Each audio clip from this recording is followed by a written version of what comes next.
Oh, did you? Beautiful. Yeah, that's Oh. why I'm stuck in Arizona. I got COVID, kicked out of Montreal.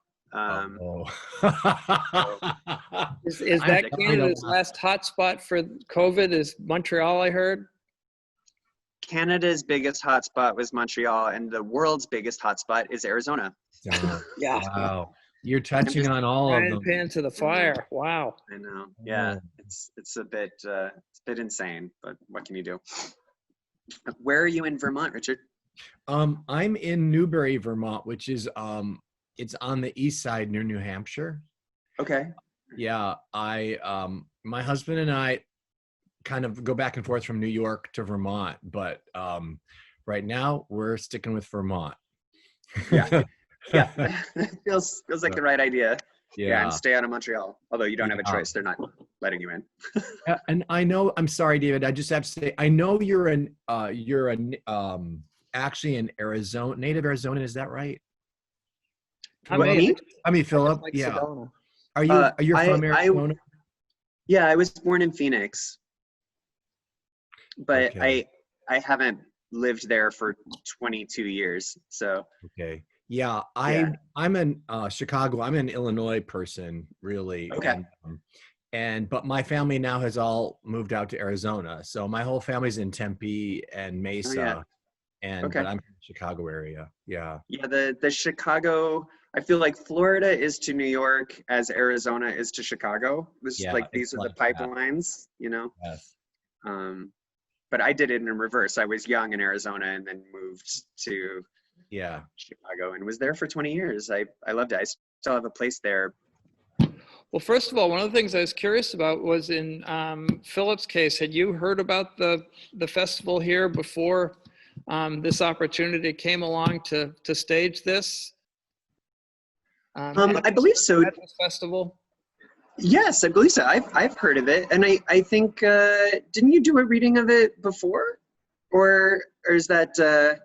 But that the Chandler people would know that one. I think Okay. I heard somebody Yeah. mention that it had been done here before. I But this thought is so. We did it 8 years ago. Okay. We did it 8 years ago, and I got to play Peter. Yeah. It was Peter's so my favorite. fun. Yeah. It was so fun. Well, are you going to read him again? No, I directed it, but it was really a riot because I had only been looking at the play through the lens of Peter, Yeah. and I was like not really thinking about the other characters very much. I was very centered. Yeah, that wasn't your job when you were Peter. Yeah. Right. And so it was really so fun to direct, but I had to like go, oh, I really have to look at this whole play now, not just the role of Peter. And it was really, really fun. And I, you know how you learn the characters as you're directing it and talking to the actors and everything, and you're like going, oh. So it was just a great process for me. I loved it. Well, that's so awesome. doing it in this setting and this format or platform or however they call it these days, it sounds like it almost opened it up for you more than if it had been a standard staged reading. It did. We had so much fun. I don't mean to I don't want to just run off with this, but with the interview or anything. So you tell me if I'm talking. No, by all means. Okay. That's one of the things I was curious about. It was, first of all, I got to meet and work with a few actors in Vermont that I didn't know before, because I've been mostly in Providence, Rhode Island, and in New York the past 5 years, and only up here on holidays or in the summer. So there were new actors that I hadn't worked with. And so Eric plays Michael in this. Okay. And he works with a professional theater company in White River. And then Jacob Martin lives in Chelsea, and he studied at ART, but he actually works now on his family farm in Chelsea, Vermont, and he's beautiful, and he plays British Mark. Oh, okay. And then Sam Finn Cutler plays Colin, and he is a graduate of NYU, the acting program at NYU, but is now up here with his family in Burlington, outside Burlington, because of Nice. the COVID situation.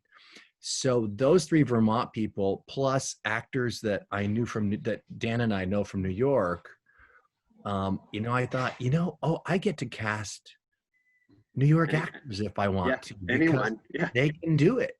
And Yeah. so I called a few friends of ours. Cassie Beck is Tam. Brad Heberly is Mark. Okay. Carl Gregory is Peter, who's amazing. And who else am I missing? Oh, and then Orlando. Orlando plays Evan, and Okay. he is 20 years old. And Oh, wow. So he's like right on the yeah, money. Yeah. he's a student at Fordham. He's a theater student at Fordham University, and he's the loveliest young man. And he was fantastic to work with, and I'd never met him before. So anyway, That's so And cool. he's able to range up to age 30 from when it opens in 2010 then. yes, he. I mean, to me, he still looks like a baby, but who cares? He was Everybody under wonderful. 40 does. He was just wonderful. And what's fun about working with a 20-year-old on Zoom is that he was fearless Totally comfortable. and absolutely comfortable. He's like going, okay, we can do this. Let's do this. Let's do this. And I'm like, The rest of us are "Wait." like, can you hear me? Hello, am I here? Wait, can you see all of me? Yeah, it's great. Exactly. It was And I take it the other folks adjusted reasonably well in the cast. to varying degrees, Process. I would say. I think one or two felt a little intimidated by what he was able to do while he's reading his script. Basically, I mean, he was very familiar with it, but he was moving and taking his clothes off and doing all kinds of things on Zoom, and it was wonderful. Listen, if you can take your clothes off on Zoom, you've got a great career ahead of you. Like, that's really all you need anymore. You know, you're an influencer. If the Let's right go. things are going. Yeah. Kid's a You can star. Zoom while undressing. Those are the only two like multitasks you need. That's Yeah. awesome. So have either of you been in any other Zoom projects with theater at all, or with this particular technology, or is this just totally foreign ground to you? I have. I've had a couple readings since the world fell on the ground butter side down. I've had a couple Zoom projects that I've been involved in, but people need a playwright at a reading almost as much as they need like a stalk of celery and in a Bloody Mary. Like, if it's there, cool, but like not the most necessary. But this So, gets you more involved in it than the production 8 years ago. I'm sorry? Doing it this way, it sounds like you've got more involvement than you had 8 years ago. I mean, I think my only involvement is this interview, really. I mean, that's good. That's not a complaint. Like, one of my favorite things about being a playwright is that you have this thing and then you send it off to college, and then you gotta let lives the its own child life. go. Yeah, like, go have fun. And I love talking about it, and I love seeing the readings, and I love hearing from people who say like, oh, I was in that play, and hearing their experience. And I really like seeing other productions of my plays that I wasn't involved in, because I think I learned the most about the play from those, especially if it's a production in a community that I'm not familiar with, because I know what's on the page that has to be there, that will be the same in every production. And then everything else that's different outside of that informs me how that community likes to tell and receive stories. Like, it's sort of like a cultural like cram session on like, how does Philly like to tell and receive stories? It's like, oh, this is what Philly thinks a riverfront looks like. This is how this moment or this beat or this dealing with grief lives in this community. And I love that. If I were involved, it would be me saying, well, this is how I envision it, because people always ask very respectfully, like, what did you intend here?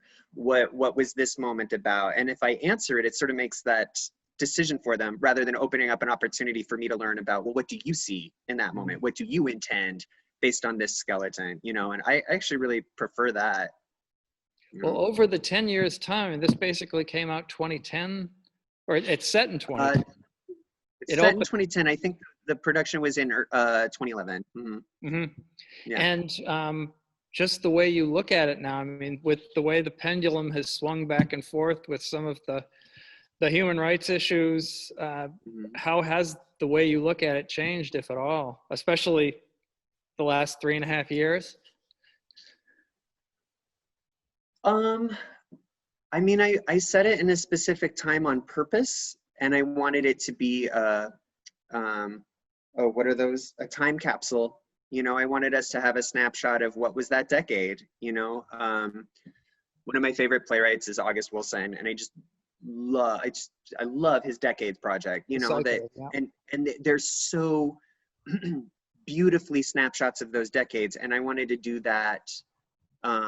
You know, borrow that idea, but from within the decade. You know, like I lived it, here it is. This was experiences of people I know, you know, like this is my response to that decade.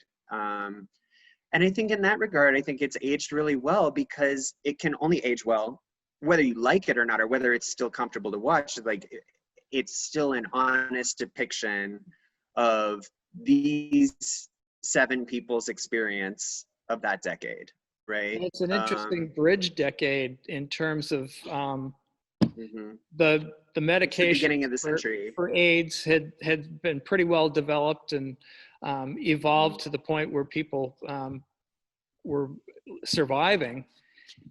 I mean, I know when we premiered it, there was a big write-up in Pause magazine. Was it Pause? Oh, you know what? It may not have been Pause. It may have been another arts-related AIDS community-focused paper or magazine. But a big thing about how, like, there was a character who's HIV positive, and that's not the point of the character, and he doesn't have to stand around talking about being HIV positive, and he doesn't die, and he's never sick. Yeah, and there was a whole article just about that. And like, why did I choose to write this character? And I said, well, I know lots of people who are HIV positive and you know, they're under control and they're healthy, and we don't sit around talking about how they're HIV positive. You know, we sit around talking about, you know, how hot they are and who they fucked recently, like you know, the essentials. And I don't think that would, I mean, in terms of progress, I don't think that would warrant an article now. I don't think there's still not enough representation there, for sure.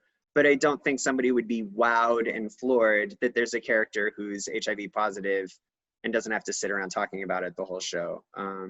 And the other thing, you're bridging from the HIV contagion era to the same-sex marriage era.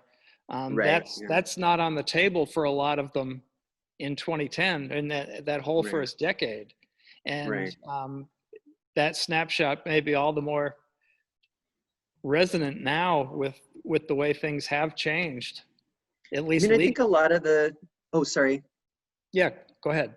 I was saying, I think a lot of the conversation in the Homosexuals feels of a time, you know, like before I started writing it, I went back and I reread Betrayal, of course, because it goes backwards, and I just wanted to like borrow his techniques, and the Heidi Chronicles, because I think the play that this play, in that sort of Paula Vogel, every play is answering back or writing a love letter to a play before it, you know, this play is answering back and writing a love letter to the Heidi Chronicles, which is one of my favorite plays. I think it's brilliant. I think it gets a bad rap. I think it's aged beautifully because it's telling you exactly what these women were feeling and what Heidi was feeling in these moments, in these decades. You know, it's not trying to say anything about the future. It's not trying to say anything about you. It's telling us about Heidi and Wendy, and in this moment, in these contexts. And that's what I wanted to do with the Homosexuals. So this is really my love letter back to Wendy Wasserstein.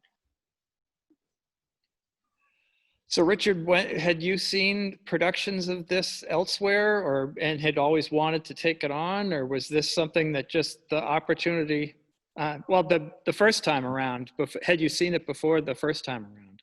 No, I had not, and I didn't know about Philip. And then I read the script and I thought, why don't I know about Philip? This is stupid of me. And I loved doing it so much. And I thought, well, Chandler did that a long time ago. You know, I worked with Chandler maybe the first 4 to 5 years of the festival, and then I've kind of been away. And when Sharon approached me and said, we're going to bring back the Homosexuals, will you direct it? And I'm like, hell yes, I'll direct it. I mean, it's so fun, and beyond fun, it's really rich. I was talking about this with one of our cast members, Cassie Beck, who's fabulous, and we were both discussing how it's an actor's dream, because Philip writes scenes that are long and meaty. They're not like contemporary shows have a lot of little short things in them. And if you pick up a screenplay, they're just little bites of things. So actors just light up when they see, oh my gosh, every scene's essentially like a one act, like a little one act. That's what I noticed reading through it is then that was definitely not the usual. That they've been produced as one acts. Some of the scenes have been, especially the scene that Cassie's talking about, that one has been produced as a one act in a lot of colleges and festivals and stuff like that. Yeah. It's a fabulous scene. It's it is interesting because when I read it this time,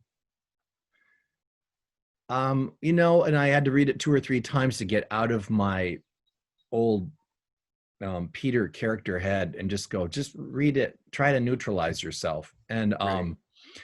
I did, and each time it went a little deeper for me, and I could see what was going on for Evan, the whole process for him, and what he was getting from each of these friends, and what he was learning through the friendships. And I just found it really fascinating. And I think the actors, whether they consciously knew it or they just had a kind of a gravitational pull, they learned to love their character. They were loving it, each one. Even, and I won't say who, an actor that wasn't certain if they wanted to really, like, I don't know if I have time for this, I don't really, and then started doing it and going, oh yeah, okay, this is great, this is really great. And so that's just a delight, when you get something, you get more out of it than you expected. And yeah, it's just, there's so much going on with each character.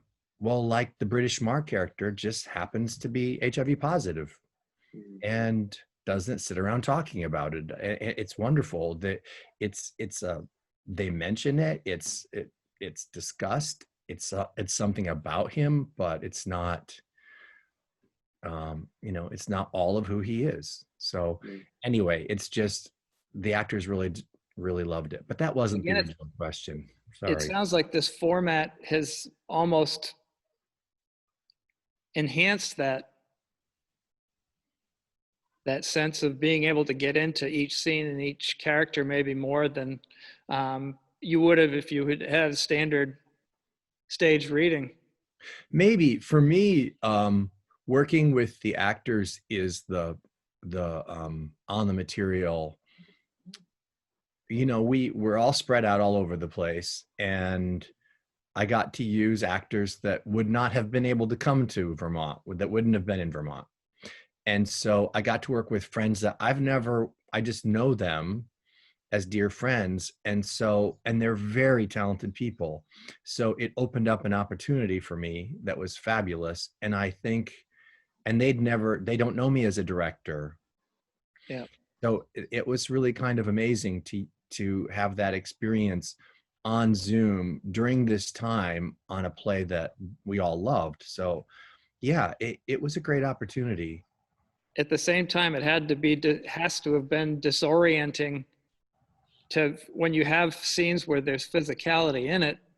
You can't hug, you can't tackle the other person, and obviously there's some simulation with it. Challenges your creativity.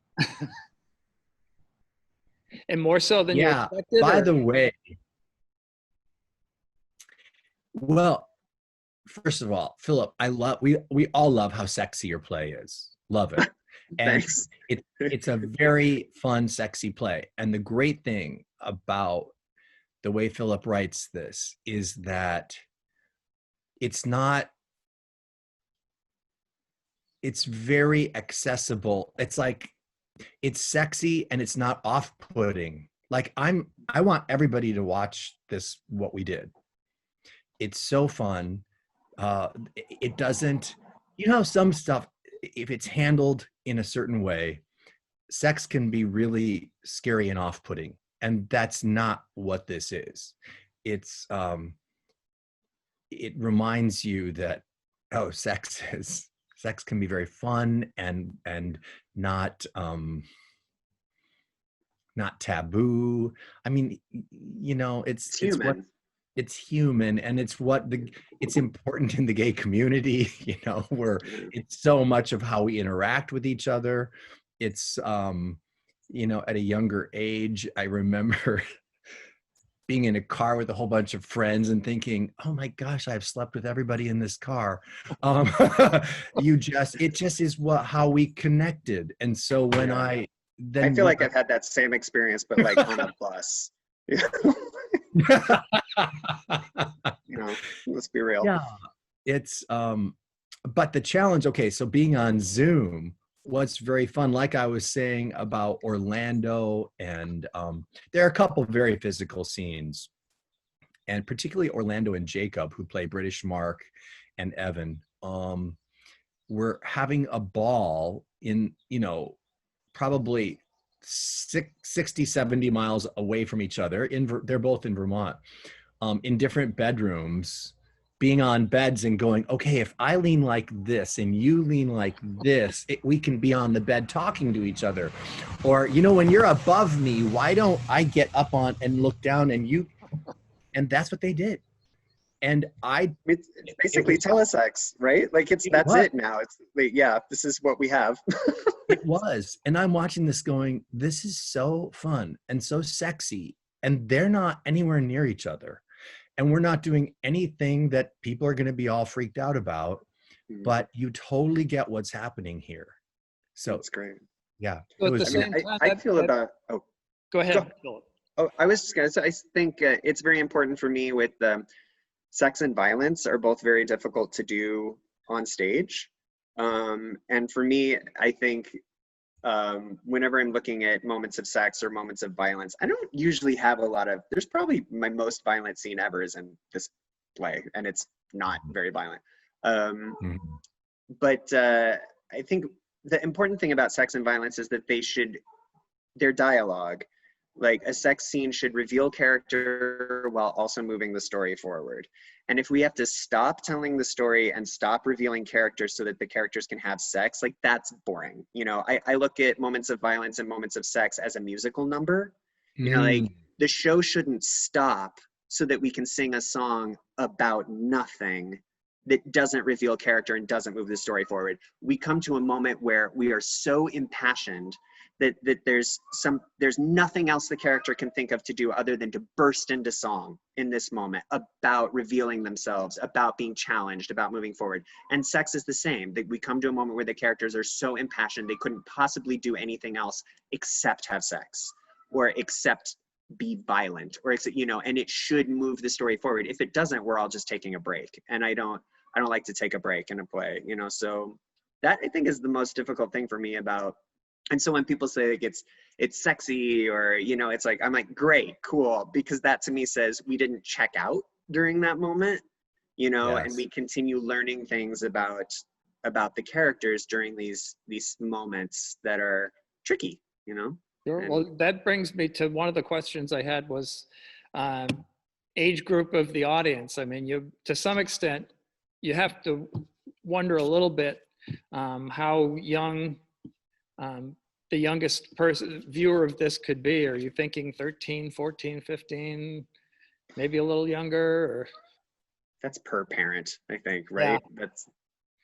I think so too. I don't think about it at all. I think just do the play, be truthful to the play, and then it kind of, it'll find its audience. Or I always think, oh, there are other people who are taking care of that. I have to just Mhm.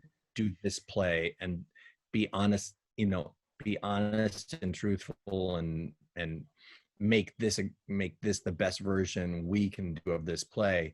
And then if Sharon goes, oh, this isn't good for little kids, then she could do that. I would say it's probably not, in terms of what's on television and what we see all the time and everything, and what our world leaders choose to have come out of their mouth. This is probably the cleanest thing that's going to That be ship on has the sailed, yeah. computer. Yeah, like, but I would say it's certainly, I wouldn't think it's inappropriate for a 13-year-old or younger, but it's probably not interesting.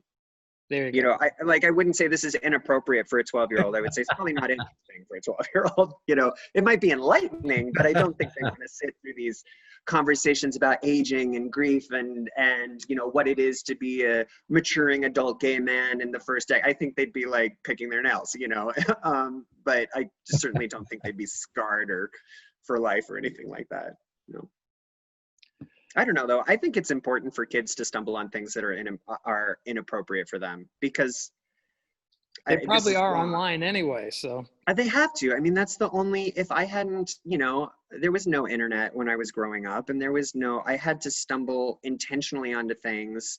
I had to find things, movies or plays. I remember seeing The Shadow Box when I was 12, and two men kissed, and my brain and my heart and my groin exploded. And I was like, and then my parents were like, oh, you shouldn't have seen that. That was inappropriate for you. And it was so important for me to see that, it was so important for me to see something that adults had decided was inappropriate for me.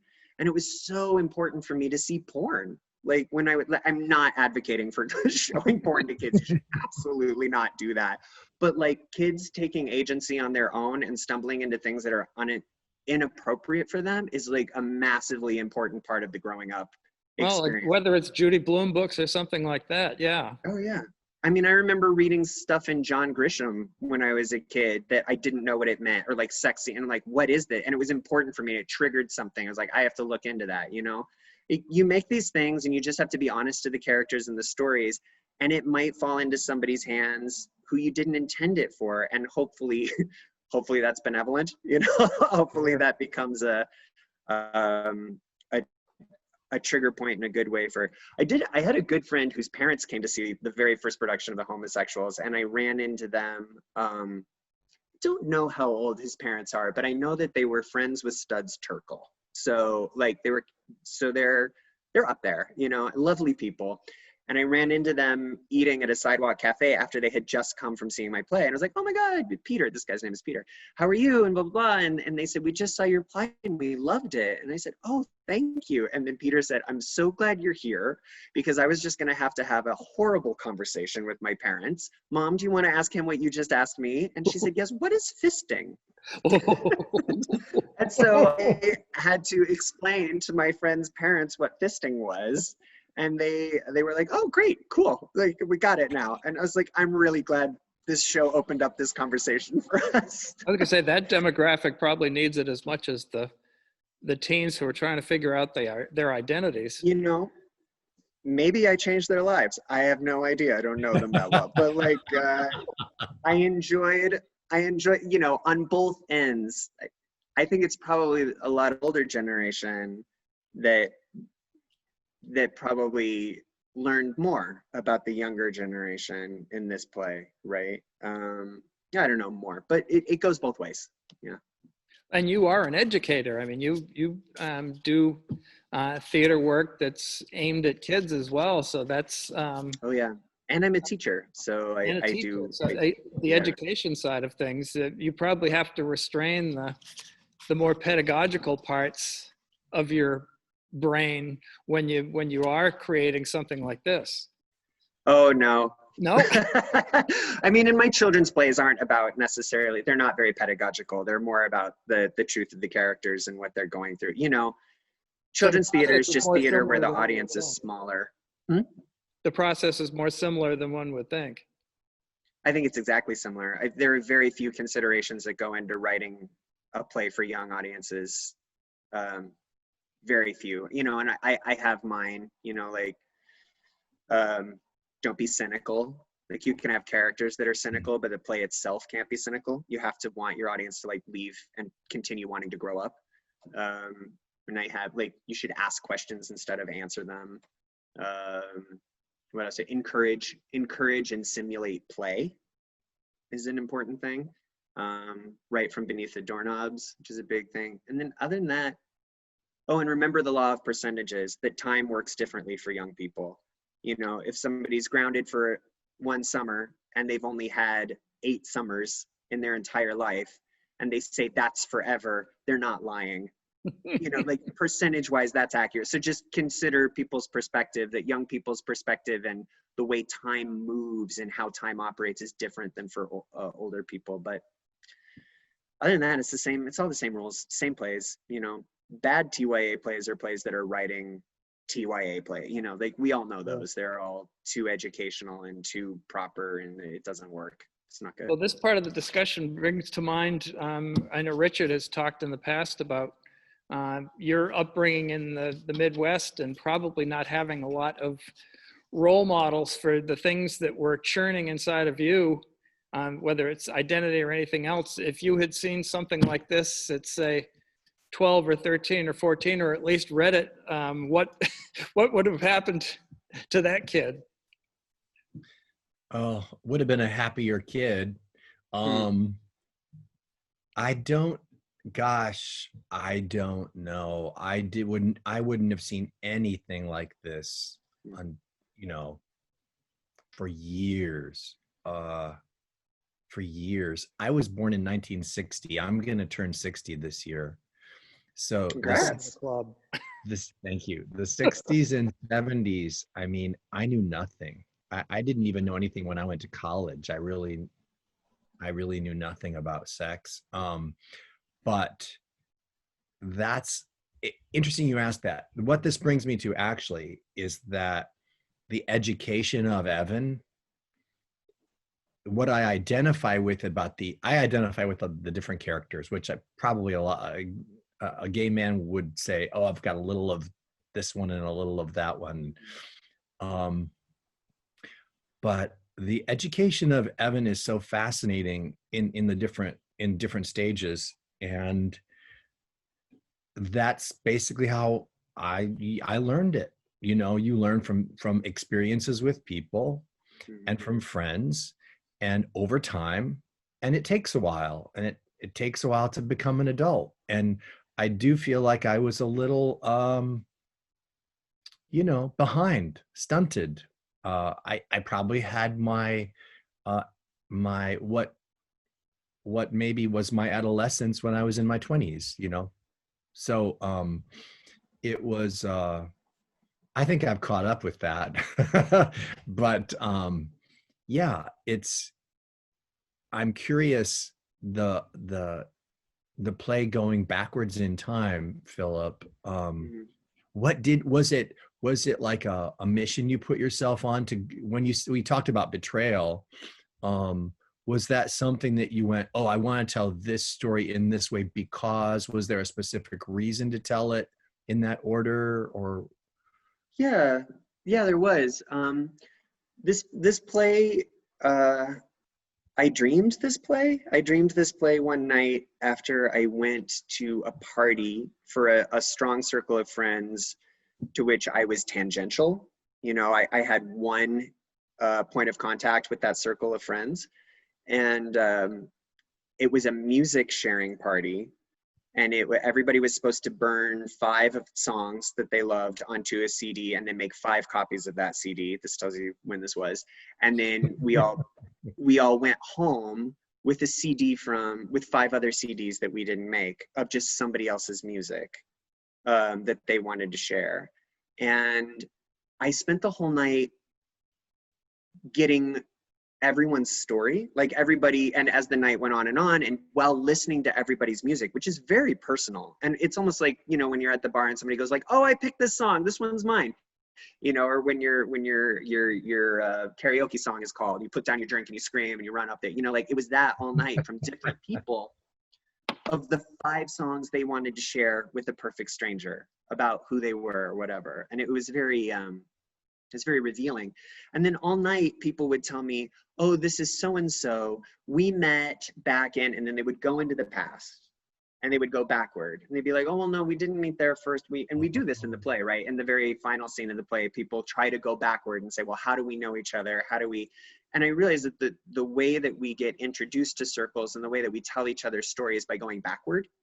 You know, it's very rare that in a party situation, people say, how do you know each other? And you just say, from work, or we're friends. Yes. It's much more interesting when you go into the past and go into your history and say, well, we dated in college, but that was a hot mess. And then we ended up like moving in together. And then like his mom got sick. And so we both moved to Sacramento for a while. And that was also a disaster, but it's where I met my partner. And, you know, like whatever, you go backwards. So I wanted the audience to have the same experience as Evan being introduced to this group of people by going into their past and by bringing us to the present by going backwards. So that was, I just wanted the structure of the play to mirror the experience I had. And after that party, I went home and I was downloading everyone's music and listening to it. And it was almost euphoric, you know, like I felt like I was tripping on everybody else's sounds of all of these people I had met. And then I went to sleep and I dreamed this play and I was like, okay, I have to write this. Wow. Well, that's perfect as the getting the origin story at the very end here. I think that's, we can hardly do better to close that way. Yeah. So this has been so much fun. I went through the play twice when Sharon sent it over and said, oh my God, I'd love to see this full staged out, but this is going to be fun to see it this way. So I'll let you both get back to what you're doing in isolation, and thank you again, and I'm really looking forward to it. Thank you, David. Thank you, Richard. It was so nice to meet both of you. It's so good to meet Thanks a you. lot. Yeah, can't wait to see it. Bye, guys. Bye.